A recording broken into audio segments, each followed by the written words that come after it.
আচ্ছা, আপনারা কি আমার স্ক্রিন দেখতে পাচ্ছেন? জি ভাইয়া, দেখা যাচ্ছে। আলহামদুলিল্লাহ।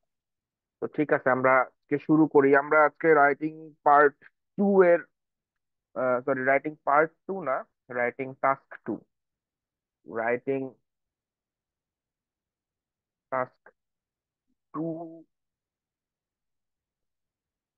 সরি, রাইটিং টাস্ক টু না, রাইটিং টাস্ক ওয়ান। আজকে আমি অ্যাকচুয়ালি স্লাইড বানাইতে কিছুটা তাড়াহুড়ার মধ্যে পড়ে গেছিলাম, যার কারণে কিছু কিছু জায়গায় রাইটিং টাস্ক ওয়ান লেখা আসতেছে। আপনারা এটা একটু ক্ষমা সুন্দর দৃষ্টিতে দেখবেন। তো বেসিক্যালি রাইটিং টাস্ক ওয়ান এর বিভিন্ন ধরনের কোয়েশ্চেন থাকে। কখনো বার চার্ট আমরা দেখেছি, আমরা লাইন গ্রাফ দেখেছি। আজকে আমরা পাই চার্ট দেখবো। পাই চার্ট সম্পর্কে আপনাদের ধারণা আছে কিনা এটা একটু আমাকে বলেন। পাই চার্ট বোঝেন? জি ভাইয়া, আমরা ক্লাস 9 10-এ আর ইন্টারে করেছিলাম। আচ্ছা, তাহলে তো খুবই ভালো।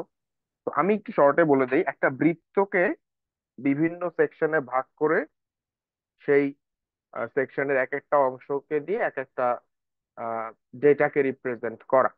যেমন আমি যদি একটা এক্সাম্পল দেখাই, এই যে এই বৃত্তটার দিকে যদি আপনারা একটু তাকান, তাহলে দেখবেন এই বৃত্তটার কেন্দ্র, যেটা সেন্টার যেটাকে আমরা বলি, সেখান থেকে বিভিন্ন দিকে, বিভিন্ন ভাগে বৃত্তটাকে ভাগ করা হয়েছে। যেমন প্রোডাক্ট সেলস 50%, সেটা হচ্ছে বৃত্তর অর্ধেকটা জুড়ে আছে।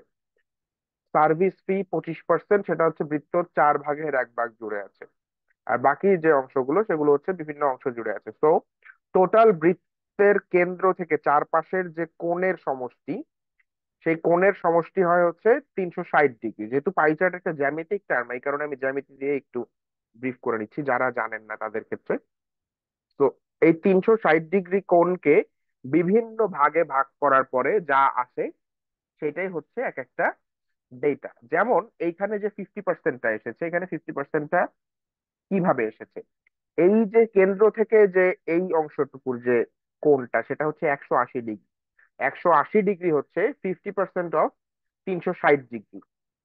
360 ডিগ্রির হাফ যেমন 180 ডিগ্রি, তেমন 100%-এর হাফ হচ্ছে 50%। তো এইখানে যত পার্সেন্টেজ আসছে, এই প্রত্যেকটা কোণ হচ্ছে 360 ডিগ্রির অত করে, অত পার্সেন্ট করে। মানে এই কোণটা যদি আমরা মেজার করি, তাহলে এটা হবে 360 ডিগ্রির 15%, এটা হবে 25%, এটা হবে 50%, এটা হবে 3%, এটা হবে 7%। তো একটা বৃত্তের বিভিন্ন কোণ দিয়ে যদি আমরা বিভিন্ন ডেটাকে রিপ্রেজেন্ট করি, সেটাকে পাই চার্ট বলা হয়। এখন এই পাই চার্টটা আইএলটিএস রাইটিং টাস্ক ওয়ান এর একটি গুরুত্বপূর্ণ কোয়েশ্চেন প্যাটার্নের একটা। আইএলটিএস রাইটিং টাস্ক ওয়ানে বিভিন্ন ধরনের কোয়েশ্চেনই আসতে পারে, তাদের মধ্যে পাই চার্ট অন্যতম গুরুত্বপূর্ণ। তো আহ, এইখানে অ্যাকিউরেসিটা অনেক বেশি ইম্পর্টেন্ট।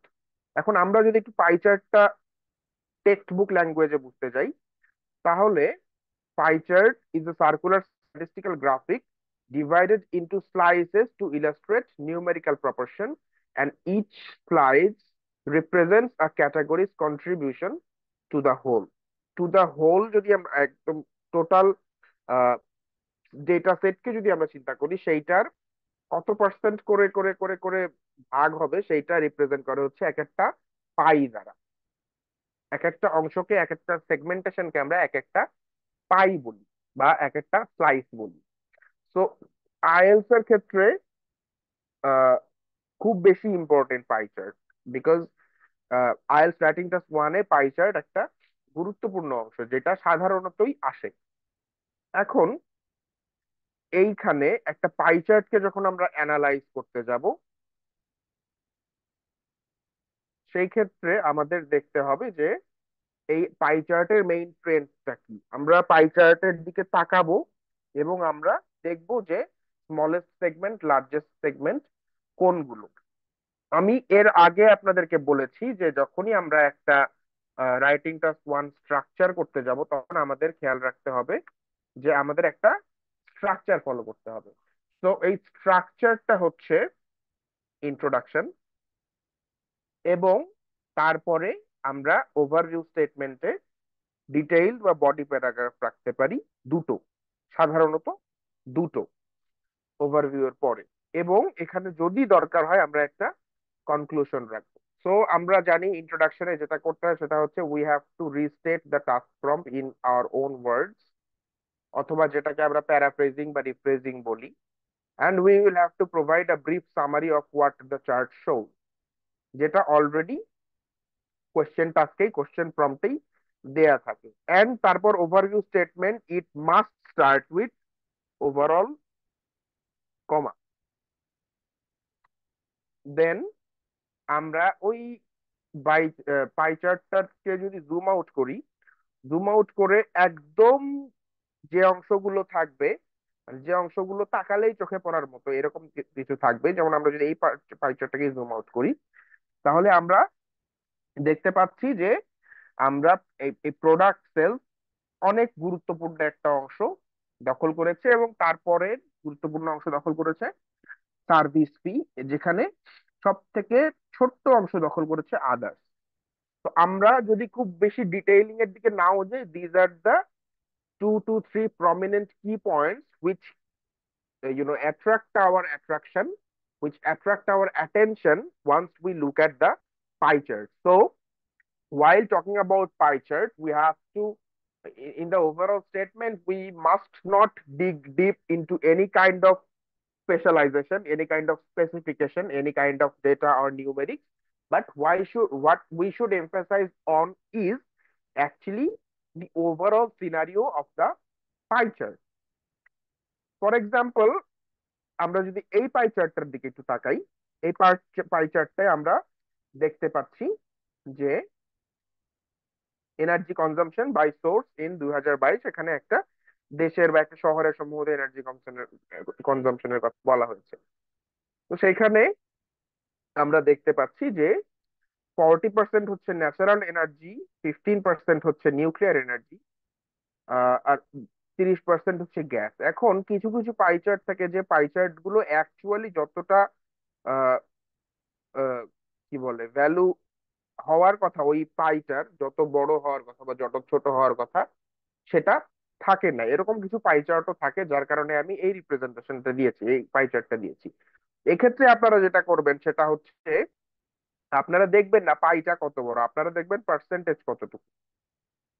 তো পার্সেন্টেজ কতটুকু এইটার উপর ভিত্তি করে আপনারা আনসার গুলো লিখবেন। এইটা হচ্ছে আপনাদের জন্য সাজেশন। অনেক ক্ষেত্রেই এরকম পাই চার্টও থাকে যেখানে সবগুলোই সমান সমান সাইজের, মোটামুটি কাছাকাছি সাইজের স্লাইস বা সেগমেন্ট দেয়া থাকে, কিন্তু সেখানে what is important is the percentage. যে পার্সেন্টেজ দিকে তাকালে আমরা দেখতে পাচ্ছি যে natural energy 40%, natural gas 30%, nuclear energy 15%, renewable energy 15%, natural gas 10%, and oil হচ্ছে 5%। তো এইভাবে করেও আমরা দেখতে পারি।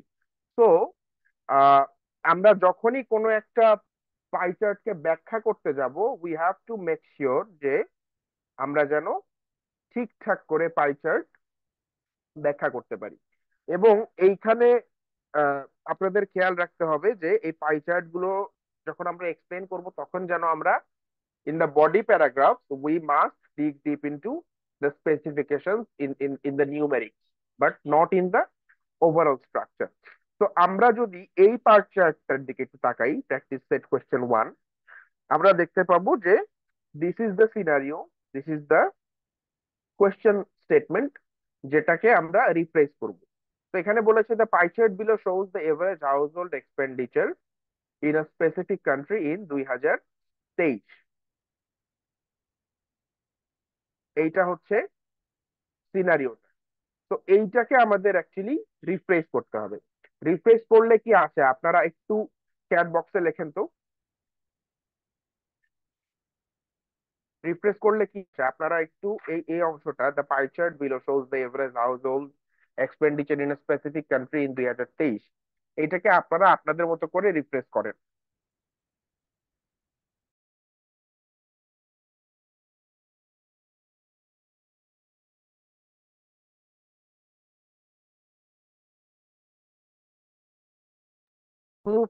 শুধু ফার্স্ট সেন্টেন্সটা আপনারা রিফ্রেশ করেন এবং রিফ্রেশ করে চ্যাট বক্সে লেখেন।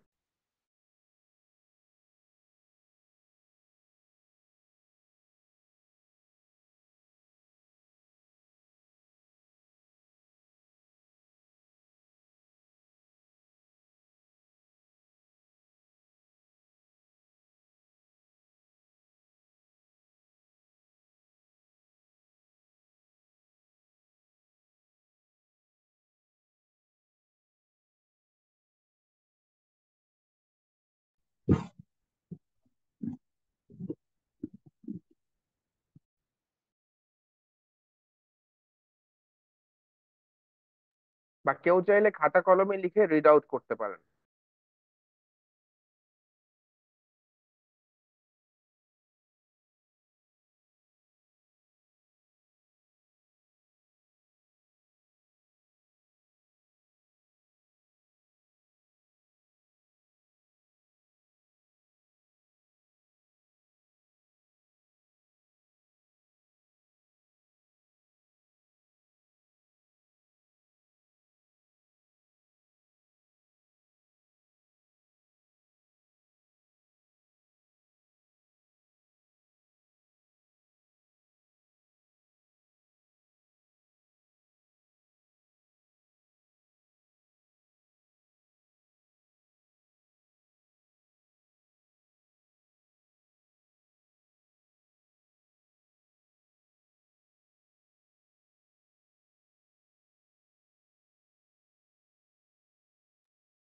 Rumi, thank you so much. আর কেউ কি লিখবেন? রুমিরটা ঠিক আছে, পারফেক্ট। আর কেউ লিখতে চাইলে লিখে ফেলেন, তাহলে কোনো ভুল থাকলে আমি কারেক্ট করে দিব, যদি ঠিক থাকে সেটাও আমি বলতে পারবো। রমিজউদ্দিন লিখেছেন, the pie chart represents us the average domestic consumption in a particular country in 2023। হ্যাঁ, নাইস নাইস ওয়ান। শুধু কান্ট্রিতে একটা ওয়াই হবে, আপনি ভুল করে দুটো ওয়াই দিয়েছেন। Nice one. আর কেউ কি লিখতে চান? দ্য পাই রিপ্রেজেন্টস না, দ্য পাই চার্ট রিপ্রেজেন্টস হলে আরো ভালো হয়, because there is nothing called pie. Pie chart is the thing.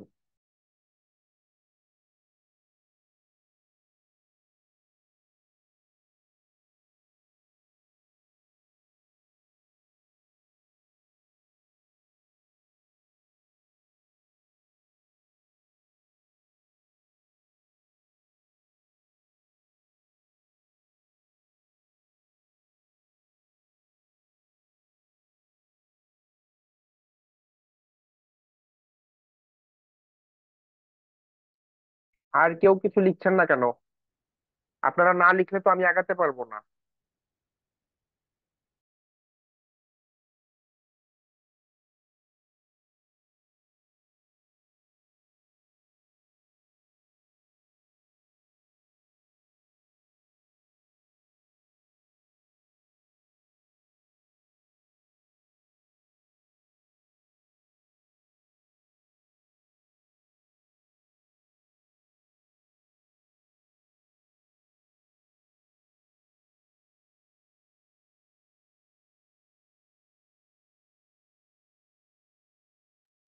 In country হবে না আদিবা, ইন কান্ট্রি হবে না, ইন আ কান্ট্রি ইন 2023, এটা স্পেসিফিক করে লিখতে হবে, বা ইন দ্য ইয়ার অফ 2023, এরকম করে লিখতে হবে।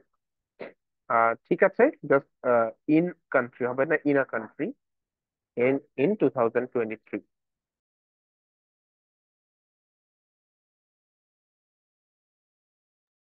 সবাই পাঠিয়েছেন, শুধু আব্দুর রাজ্জাক পাঠাননি। আপনি একটু কষ্ট করে একটু প্যারাফ্রেজ করে দেন, তাহলে আমরা পরবর্তী অংশের দিকে এগোতে পারবো।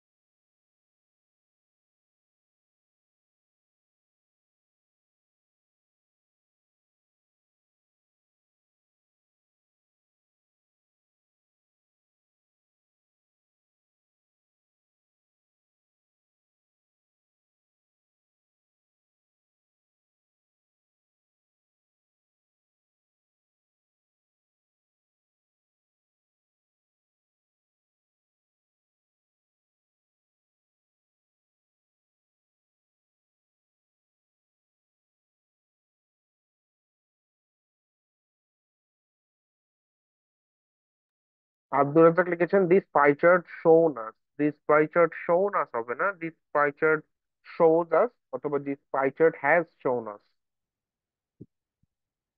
হাউস হোল্ড এক্সপেন্ডিচার, এভারেজটাকে প্যারাফ্রেজ করে লিখতে পারেন। Household expenditure on an average, household expenditure on an average in country, in a country হবে, কান্ট্রির আগে একটা আর্টিকেল ইউজ করতে হবে, ইন 2023। তো থ্যাংক ইউ, আপনারা যারা লিখেছেন তাদের সবাইকে ধন্যবাদ। একটু গ্রামাটিক্যাল মিস্টেক গুলো অ্যাভয়েড করার চেষ্টা করবেন। তাহলেই হয়ে যাবে। আর আরেকটা ব্যাপার আমি বলে রাখি, এই যে প্র্যাকটিস কোশ্চেন সেট গুলো আমি দিয়েছি, এই প্র্যাকটিস কোশ্চেন সেট গুলোর কোনোটাতে এরকম পাই চার্ট স্পেসিফিকেশন থাকবে না, সেখানে জাস্ট র্যান্ডমলি পাই চার্ট দেয়া থাকবে। বাট কিছু কিছু ক্ষেত্রে, যেমন এইখানে কিছু কিছু পাই চার্টে এক্সাক্ট ইনফরমেশনটা দেয়া নেই, কিছু কিছু পাইটা আছে ছোট পাই বড় পাই আছে, যার কারণে এরকম করে আমি স্পেসিফাই করে দিয়েছি। বাট ইন দ্য এক্সামস আপনাদেরকে এই জিনিসগুলো দেয়া থাকবে না, আপনাদের শুধু পাই চার্ট গুলো দেয়া থাকবে, পাই চার্টের এই ইনফরমেশন গুলো এইভাবে লিখে দেয়া থাকবে না। So this is it. এখন কোন একটা পাই চার্টের ক্ষেত্রে যখন আমরা ব্যাখ্যা করতে যাব ইন দ্য বডি প্যারাগ্রাফ, আমরা অন্যান্য অংশগুলোর, অন্যান্য রাইটিং টাস্ক ওয়ান গুলোর মতোই দুইটা বডি প্যারাগ্রাফ রাখবো, এবং সেখানে আমরা আমাদের যে ডেটা সেটটা আছে সেই ডেটা সেটটাকে দুই ভাগে ভাগ করতে পারবো। যেমন আমরা এই প্র্যাকটিস সেট ওয়ানে দেখতে পাচ্ছি যেখানে 6টা আলাদা আলাদা সেগমেন্টেশনের ডেটা আছে: housing, food, transportation, health care, entertainment, others. তো এখানে আমরা যেটা করতে পারি সেটা হচ্ছে আমরা এই প্রথম 3টা ডেটা সেটকে একটা অংশে রাখতে, একটা প্যারাগ্রাফে রাখতে পারি, এবং পরের 3টা সেগমেন্টকে আরেকটা অংশে রাখতে পারি, আরেকটা বডি প্যারাগ্রাফে রাখতে পারি। তাতে করে আমাদের দুটো বডি প্যারাগ্রাফ রেডি হয়ে যাবে, এবং আমরা ব্যাখ্যা করতে পারবো পুরো পাই চার্টটাকে এই দুটো বডি প্যারাগ্রাফের মাধ্যমে। In some cases, conclusion is important, যেখানে আমরা বলতে পারি, আহ, আবার কোয়েশ্চেনটা রিস্টেট করে, যে from the pie chart we could see that the highest expenditure in a specific country is done against housing, and the least expenditure is done to ensure other activities. এইভাবে করে আমরা যদি একটা ব্যাখ্যা দিয়ে দেই, একটা কনক্লুডিং রিমার্কস দিয়ে দেই, সেটা পাই চার্টের ক্ষেত্রে অ্যাপ্লিকেবল। পাই চার্টের ক্ষেত্রে যেহেতু ভ্যালু বেড়েছে কমেছে, এবং একটা পাই চার্টকে যেহেতু আমরা ব্যাখ্যা করার চেষ্টা করছি, পাই চার্টের ক্ষেত্রে কিছু কিছু জায়গায় আপনারা কনক্লুশন দিতে পারেন, বাট কনক্লুশন না দিলেও কোনো দরকার নেই। যেখানে অনেক বেশি কম বেশি আছে, যেমন আমরা যদি এই গ্রাফটার দিকে তাকাই, এই গ্রাফটাতে 50% দেখছে প্রোডাক্ট সেলস, আর লাইসেন্সিং, আদার্স এগুলোতে আছে 7%, 10% করে। তো এইখানে ডিফারেন্সটা অনেক বেশি, একটা সিগনিফিকেন্ট ডিফারেন্স আমরা দেখতে পাচ্ছি। তো এই জায়গাটাতে কনক্লুশন দেওয়াটা মোটামুটি ম্যান্ডেটরি। বাট যেখানে ধরেন কাছাকাছি টাইপের ভ্যালু আছে, যেমন এইখানে খুব বেশি নাই, সবগুলোই অ্যারাউন্ড, ম্যাক্সিমাম হচ্ছে এখানে 40%। তো এইখানে ইউনো স্পেসিফাইং দি ইনফরমেশন এবং সেখানে কনক্লুডিং একটা রিমার্কস রাখার খুব একটা দরকার নাই। আবার এখানেও খুব বেশি দরকার নাই, এখানে 35% আর 7%, এটাও কাছাকাছি একটা ভ্যালু আছে, অ্যারাউন্ড 35 এর মধ্যেই সবগুলো আছে। তো এমন যদি হয় ডিসপ্যারিটিটা যে 60% এদিকে 6%, ওইদিকে 70%, এদিকে 7%, এরকম 10 গুণের একটা পার্থক্য যদি আমরা দেখি, তাহলে আই উড সাজেস্ট যে আপনারা একটা কনক্লুডিং সেন্টেন্স রাখতে পারেন। এখন আপনাদের প্র্যাকটিসের জন্য আমি আপনাদের সবাইকে বলবো যে আমি কোয়েশ্চেন, যে যে কোয়েশ্চেনটা আপনাদেরকে দেখাচ্ছি এখন স্ক্রিনে, forget about the pie chart, pie চার্টের স্পেসিফিকেশন এখানে আছে, এইটুকু কোয়েশ্চেন আপনারা এখন নিজেরা চ্যাট বক্সে লিখবেন এবং লিখে সাবমিট করবেন। আপনারা যদি টাইপিং এ অসুবিধা হয় তাহলে আপনারা একটা কাগজ কলম নিয়েও লিখতে পারেন, but then once everyone is finished writing, আপনারা সেই জিনিসটা কাগজ কলমে লেখা শেষ করে তারপরে আবার চ্যাট বক্সে দিবেন। You have 20 minutes to write, এবং আপনাদের মিনিমাম 150 ওয়ার্ড লিখতে হবে, 150 থেকে 200 ওয়ার্ড লিখবার চেষ্টা করবেন এই পুরো পাই চার্টটাকে ব্যাখ্যা করার জন্য। আমি এতক্ষণ পর্যন্ত আপনাদেরকে যা বললাম সেটা কি আপনারা বুঝতে পেরেছেন?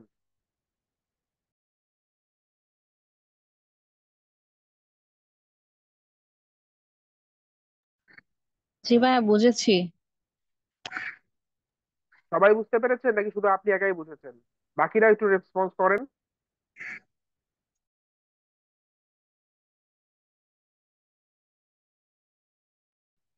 ভাইয়া এখানে কি বার চার্টের মতো হচ্ছে ওভারভিউটাও ইয়া করতে হবে ওভাবে? হ্যাঁ, এখানে ইন্ট্রোডাকশন থাকবে, ওভারঅল স্টেটমেন্ট থাকবে, সেটা ওভারঅল কমা দিয়ে শুরু হবে, দেন দুটো বডি প্যারাগ্রাফ যাবে, এবং চাইলে আপনারা একটা কনক্লুডিং রিমার্কস রাখতে পারেন। ওকে ভাইয়া।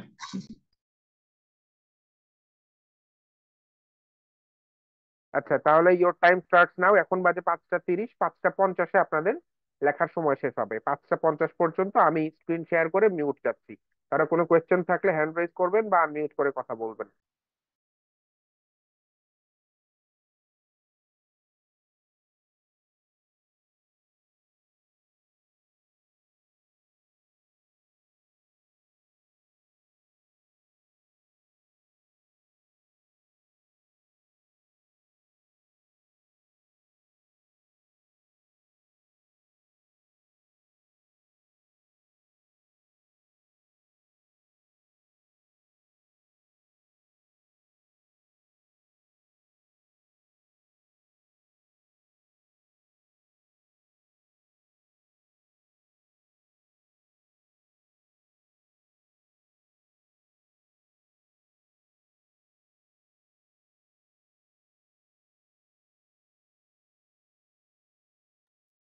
Time is up. আপনাদের কার কার শেষ হয়েছে লেখা?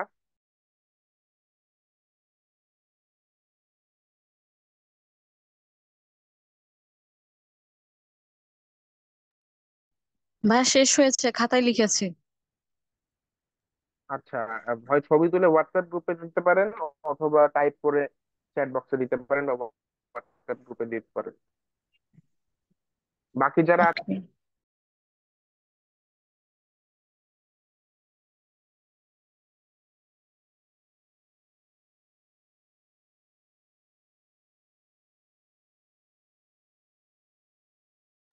একটু যারা শেষ করেছেন তারা ছবি তুলে হয় হোয়াটসঅ্যাপ গ্রুপে দেন, আর না হলে টাইপ করে হোয়াটসঅ্যাপ গ্রুপে বা চ্যাট বক্সে দিতে পারেন।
ওভারঅল স্টেটমেন্টে কোনো স্পেসিফিকেশন থাকবে না, কোনো ডিজিট থাকবে না, কোনো নাম্বার থাকবে না।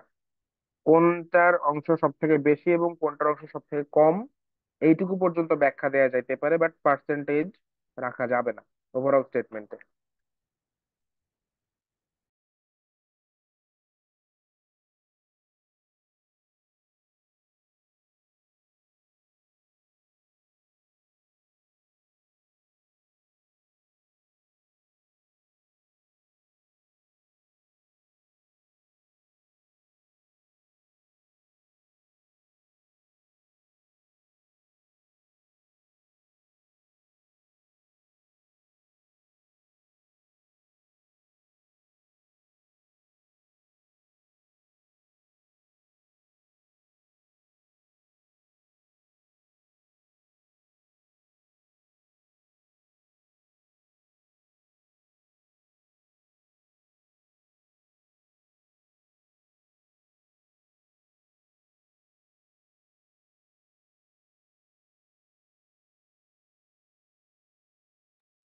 আপনার সেকেন্ড বডি প্যারাগ্রাফটা কোত্থেকে শুরু হয়েছে?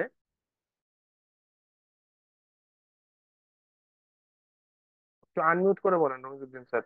সেকেন্ড বডি প্যারাগ্রাফটা কোত্থেকে শুরু করেছেন? ওই পেজের ওই থার্ড প্যারাতে প্রথমে তো আপনার প্যারাফ্রেজ, পরেরটা ওভারঅল, পরেরটাতে সে রয়েছে considering to the expenditure. Considering তো body paragraph one. Overall statement যেটা, ওটা তো ওভারভিউ। বডি প্যারাগ্রাফ ওয়ান শুরু করেছেন কনসিডারিং থেকে, বডি প্যারাগ্রাফ টু থেকে শুরু করেছেন? এখানে কি দুইটা পার্ট করতে হবে? হ্যাঁ, ওভারঅল এর পরে আমরা ডেটা সেটকে দুইটা ভাগে ভাগ করব।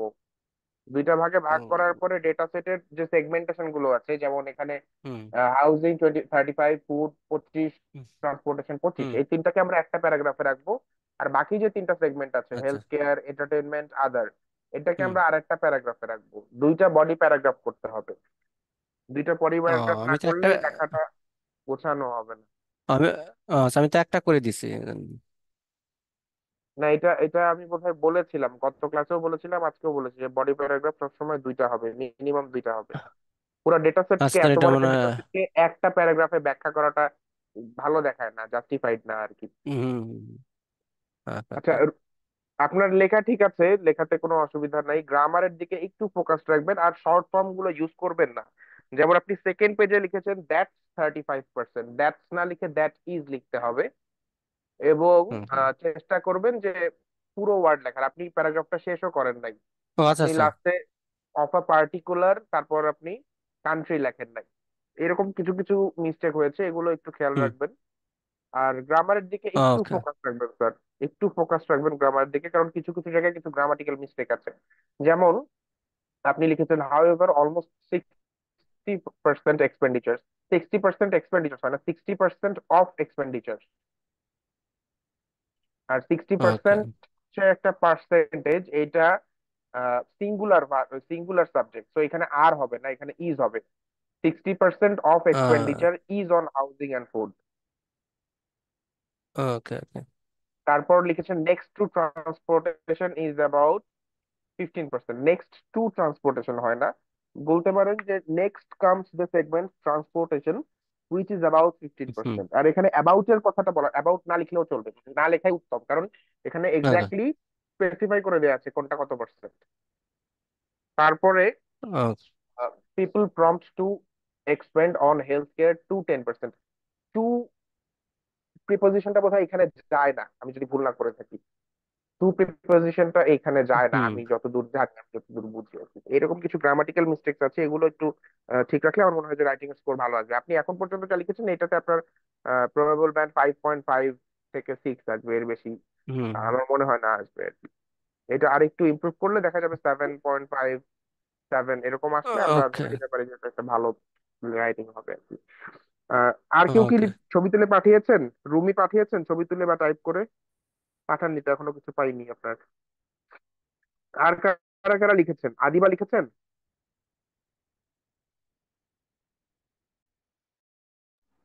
হ্যাঁ, এখন একটু পাচ্ছি। সময় তো অনেকক্ষণ আগে শেষ, একটু পাঠায় দেন, তাড়াতাড়ি পাঠায় দেন। আব্দুর রাজ্জাক লিখেছেন?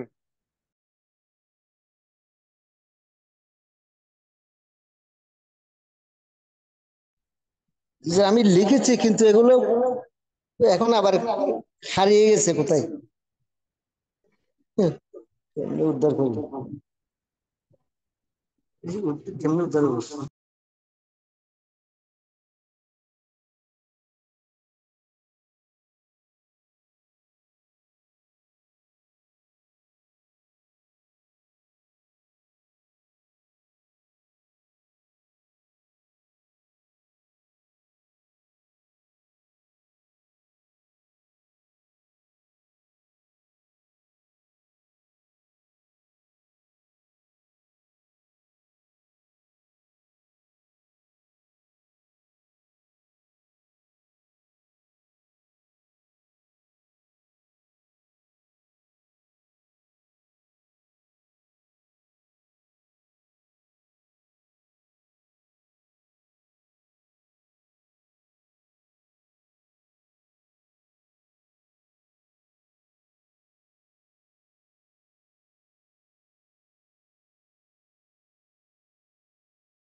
রুমি পাঠিয়েছেন, আমি আপনার লেখা পেয়েছি, আমি দেখছি, পড়ছি, পরে ফিডব্যাক দিচ্ছি।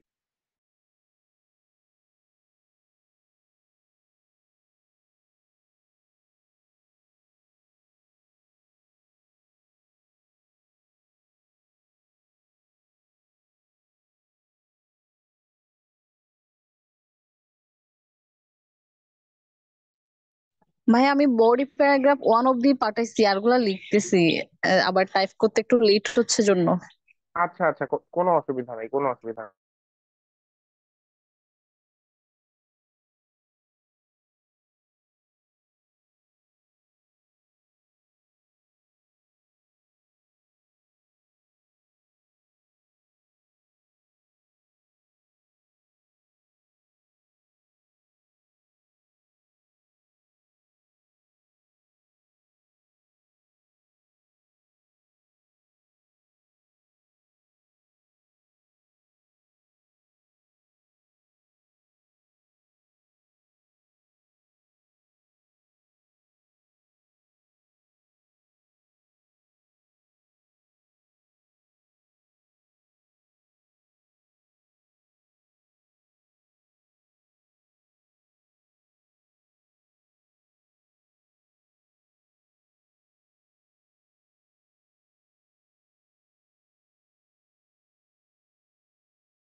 রোহিত স্যার, একটা ব্যাপারে আমি আপনাকে একটু ভুল বলেছি। আমরা পার্সেন্টেজ কখনো সিঙ্গুলার হবে নাকি প্লুরাল হবে সেটা ডিপেন্ড করছে পার্সেন্টেজ অফ হোয়াট, সেটার উপর। আপনি যেহেতু লিখেছেন পার্সেন্টেজ অফ এক্সপেন্ডিচার্স, যেহেতু, তো এক্সপেন্ডিচার্স যেহেতু আছে, এই কারণে এখানে আর হওয়াটা জাস্টিফাইড। কিন্তু 60% অফ এক্সপেন্ডিচার্স ওয়ার্ডটা ইউজ করতে হবে। এবং যেহেতু এক্সপেন্ডিচার্স ইউজ করেছেন, এই কারণে ভার্বটা প্লুরাল হতে পারে। যদি এক্সপেন্ডিচার হতো, 60% অফ এক্সপেন্ডিচার যদি হতো, তখন আবার ইজ হতো। তো পার্সেন্টেজ অফ সামথিং সিঙ্গুলার নাকি প্লুরাল, ওটা ডিপেন্ড করছে ওই পার্সেন্টেজ অফ হোয়াট, ওই হোয়াটটা সিঙ্গুলার নাকি প্লুরাল। যদি সিঙ্গুলার থাকে তাহলে সাবজেক্ট ভার্ব সিঙ্গুলার, যদি প্লুরাল হয় তাহলে ভার্ব প্লুরাল হবে। আচ্ছা, আমি ভূমি, আপনি যতটুকু দিয়েছেন ততটুকু পর্যন্ত আমি দেখেছি, আপনি বাকিটাও দেন। এরপরে পুরোটা মিলে আপনারটা আমি সামারাইজ করব। আমি একটু, আরেকজন পাঠিয়েছেন আমাকে ইনবক্সে, আমি ওনার লেখাটা গ্রুপে ফরওয়ার্ড করে দেখছি। আমি আপনাদের সবার লেখা গ্রুপে ফরওয়ার্ড করছি, যাতে করে আপনাদের ভুল দেখে বাকিরাও শিক্ষা নিতে পারে। এমন না যে আপনি আমাকে পার্সোনালি পাঠিয়েছেন কিন্তু আমি আপনাকে পার্সোনালি ফিডব্যাক দিচ্ছি না। আমার উদ্দেশ্য যাতে সবাই শিখতে পারেন, সেইটাই। প্রথমত, আপনার ওয়ার্ড কাউন্ট 150 হয়নি, আপনার ওয়ার্ড কাউন্ট হয়েছে 150। এন্ড আপনি ওভারঅল স্টেটমেন্টে কিছু গ্রামাটিক্যাল মিস্টেক করেছেন। Housing is the most expenditure in a house hold, এটা এইভাবে না করে এটা আপনি আরো গুছিয়ে লিখতে পারছেন, যে the segment housing is the most expended segment in household expenditure, এইভাবে লিখতে পারতেন। On the other hand, food is second highest expenditure, এইভাবে না লিখে আপনি লিখতে পারেন যে food highest expenditure is done against food, বা এরকম করে আপনারা দিতে পারেন। তারপরে এখানে হাউ এভার দরকার নাই। How ever, on the other hand, যেগুলো না দিয়ে ইন এডিশন টু দ্যাট দিতে পারেন। তারপরে বলেছেন the chart depicts that housing is the second highest uh, cost in an average house, which is stand around 35% on the country food has the cost of 25% in an average household. On the country না, on the contrary হবে।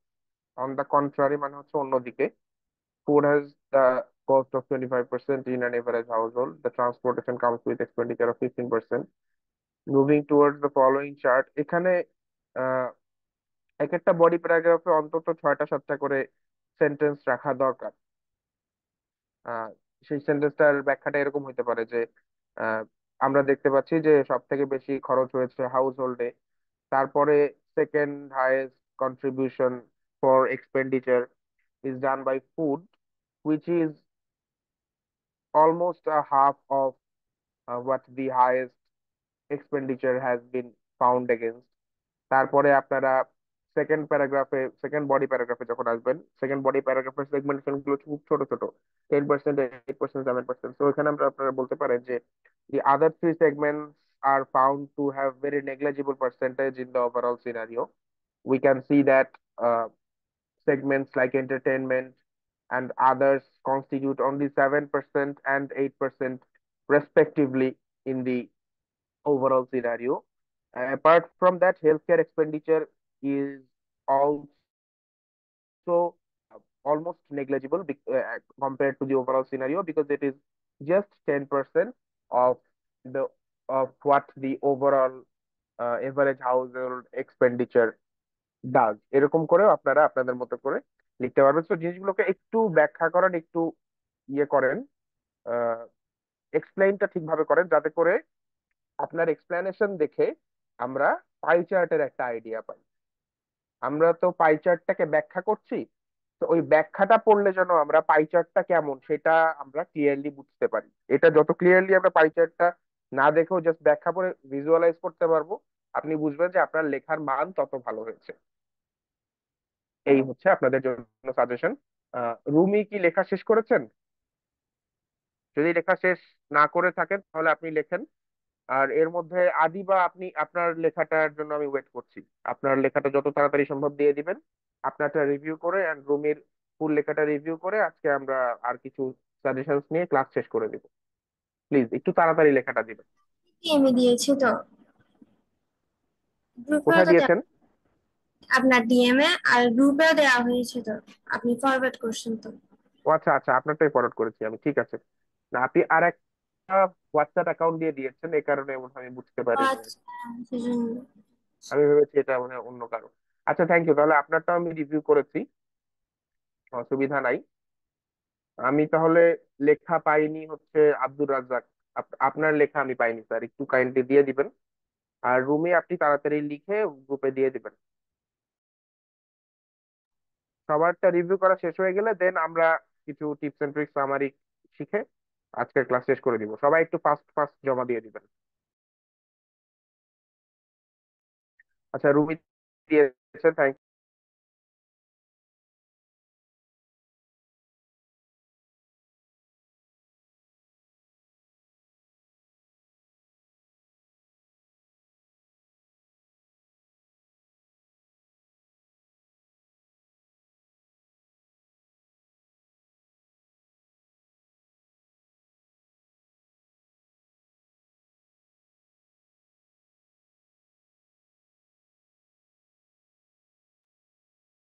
Food is the second না দিয়ে food has the second most prevail percentage এভাবে দিলে ব্যাপারটা শুনতে ভালো শোনায়, গ্রামাটিক্যাল মিস্টেকটা থাকে না।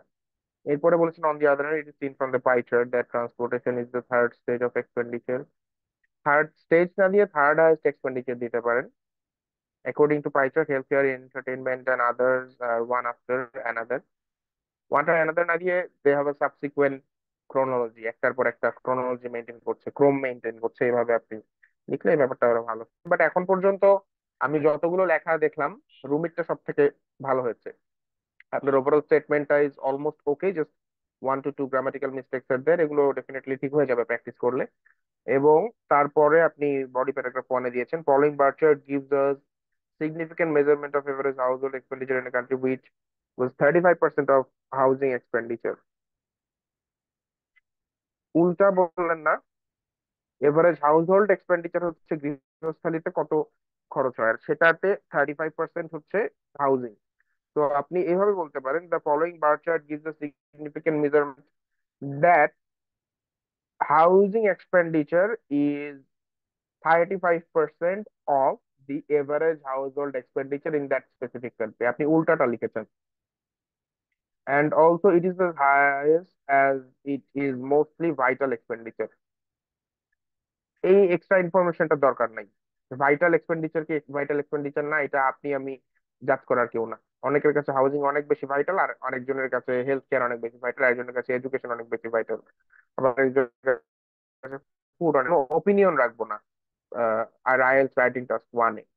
On the contrary, food expenditure was 25% as food is needed in daily basis and fundamental needs of every human being। দরকার নাই এই ধরনের এক্সট্রা নিজের ওপিনিয়ন আমরা জাহির করব না রাইটিং টাস্ক 1-এ। শুধু যেটা ইয়েতেই আছে, রাইটিং কি বলে, কোয়েশ্চেনে যেটা দেয়া আছে শুধু সেইটাই আমরা ব্যাখ্যা করবো। ওইটা ব্যাখ্যা করে 150 ওয়ার্ড, 170-80 ওয়ার্ড লেখা যায়। In this phase, transportation belongs to 15% and local people usually use it in daily basis। দরকার নাই নিজের ওপিনিয়ন জাহির করার দরকার নেই। তারপর আপনি বলেছেন in this stage health care is 10%, after that entertainment was 8% of household expenditure, in other এক্সপেন্ডিচার্স like household the pie chart was 7% of household expenditure। Among these expenditures maybe were two most important fundamental rights নিয়ে আপনি public administration student, আমি public administration student, আমরা এগুলো নিয়ে কথা বলি, but that should be in our academic writing. IELTS পরীক্ষাতে কার fundamental rights কি, কার ডেইলি নেসেসিটি কি, এগুলো নিয়ে আমাদের কথা বলার দরকার নাই। আচ্ছা, এরপরে দ্য বেসিক রাইটস ওয়ার ভাইয়া ভাইয়া ওয়ার্ড যদি না হয় এটা আর কি। না, ওয়ার্ড ওইটা দিয়ে বানানো সম্ভব। ওইটাতেই কোনটা কতখানি বাড়ছে কতখানি কমছে, কোনটা কত বেশি ছিল, সেটার তুলনায় এটা কত, এইভাবে একটা এক্সট্রা ধরে এগুলো আরেকটা অ্যাড ব্যাখ্যা করবেন। করলেই, কম্পেয়ার করলেই হয়। কিন্তু মানে ওয়ার্ড বাড়ানোর জন্য এইসব জিনিসপত্র দিয়েন না, এটা মানে নেগেটিভ মার্কিং আচ্ছা, হয় এক্সট্রা ইনফরমেশন দিলে। ওকে ভাইয়া। আর এখন পর্যন্ত ঠিকঠাক আছে, অসুবিধা নাই। শুধু সবার জন্য কমন সাজেশন হচ্ছে গ্রামাটিক্যাল মিস্টেক্স অ্যাভয়েড করবেন। গ্রামাটিক্যাল মিস্টেক্স অ্যাভয়েড করলে আপনি রুমি যেটা লিখেছেন, the structure is quite okay, but try not to provide any kind of extra information and also keep your writing well structured, unified। এবং আপনাদেরকে একটা tips তো আমি বললামই কিছুক্ষণ আগে, ওইটা আরেকবার মাথায় রাখবেন যে আপনি যখন একটা পাই চার্টকে ব্যাখ্যা করে একটা 150, 170, 180, 200 ওয়ার্ডের রাইটিং এর পিস তৈরি করছেন, তখন আপনার এটা মাথায় রাখতে হবে যে ওই রাইটিংটা পড়লে যেন ওই পাই চার্টটাকে চোখ বন্ধ করে ভিজুয়ালাইজ করা যায়। এইটা খেয়াল রাখবেন। এইটা যে যত বেশি ভালো করে ভিজুয়ালাইজ করতে পারবেন যে হ্যাঁ এই লেখাটা পড়লে ওই পাই চার্টটাই চোখের সামনে ভেসে উঠছে, এটা যে যত বেশি ভালোভাবে ভিজুয়ালাইজ করতে পারবেন তত ভালো দেখবেন যে আপনার লেখা হয়েছে। এবং অ্যাট দ্য সেম টাইম যাদের গ্রামাটিক্যাল কিছু এরর্স আছে, please work on them. It's very important that you work on your writing as much as you can, and specially on the grammar. এই হচ্ছে আপনাদের রাইটিং এর ফিডব্যাক। এখন আমি আবার একটু ইয়ের দিকে যাই, যে স্লাইডটা, যে রাইটিংটা আমরা শেয়ার করছিলাম, যে ওয়ার্ড ফাইলটা, এটা আরো একবার একটু শেয়ার করি। And সেখান থেকে আমরা কিছু final tips and tricks follow করব। সেটা হচ্ছে যে যখন আমরা কোন একটা পাই চার্টকে অ্যানালাইজ করছি, তখন we have to have very detailed analysis. Detailed অ্যানালাইসিসটা ইম্পর্টেন্ট। কোনটা লার্জেস্ট সেগমেন্ট, কোনটা স্মলেস্ট সেগমেন্ট, সিমিলার সেগমেন্ট যেগুলো 7%, 8%, এগুলো সবগুলোকে আপনারা একটা সেন্টেন্সের মধ্যে নিয়ে আসতে পারেন। Grouping similar segment, these are necessary. Also making comparisons and contrasting different segments, especially if there is any significant difference, it's important, and use comparative language to highlight this difference twice as large as বা about twice as large as। যদি exactly দ্বিগুণ না হয় তাহলে বলবেন almost twice as large as। equal to দিতে পারেন, almost equal দিতে পারেন, less than half of, more than half of, more than double of। এইভাবে করে যদি আপনারা একটা থেকে আরেকটা কম্পেয়ার করেন তাহলে আপনারা দেখবেন যে আপনাদের ওয়ার্ড কাউন্ট ঠিকঠাক হয়ে গেছে, বুঝতে পারছেন রুমি? ওয়ার্ড কাউন্ট ঠিকঠাক করার জন্য এক্সট্রা ইনফরমেশন দেওয়ার দরকার নাই। জি ভাইয়া, এরপরে বুঝেছি। আচ্ছা, এরপরে আপনাদের ট্রেন্ড গুলো আইডেন্টিফাই করতে হবে যে কয়টা ক্যাটাগরি আছে, কোনটা বেড়েছে কোনটা কমেছে, কোনটা বেশি কোনটা কম। এটা যদি দুইটা পাই চার্ট থাকে সেক্ষেত্রে, একটা পাই চার্টের ক্ষেত্রে এরকম দরকার নাই। And you have a good number of vocabularies to describe proportion. এই ভোকাবুলারি গুলো আপনারা ইউজ করতে পারেন। এগুলো আপনাদেরকে গ্রুপে দিয়ে দেওয়া হবে, এই পুরো ফাইলটাই দিয়ে দেওয়া হবে, অসুবিধা নাই। এইভাবে করে আপনারা ইউজ করবেন। Small fraction, minor share, negligible amount, three times more than, slightly larger than, nearly equal to, marginal, predominant, substantial, insignificant, এগুলো হচ্ছে খুব কম ছোট সাইজের কিছু ব্যাখ্যা করতে গেলে এগুলো, আহ, ছোট সাইজের কিছু এক্সপ্লেন করতে গেলে এগুলো, এই ওয়ার্ড গুলো আমরা ইউজ করতে পারি। So these are the very common tips and tricks and suggestions for you all. আপনাদের যদি আজকের ক্লাস সম্পর্কে কোনো কোয়েশ্চেন থেকে থাকে করতে পারেন, আর যদি কোনো কোয়েশ্চেন না থাকে তাহলে আমরা শেষ করে দিব আমাদের আজকের ক্লাস। বলেন কোয়েশ্চেন আছে কি?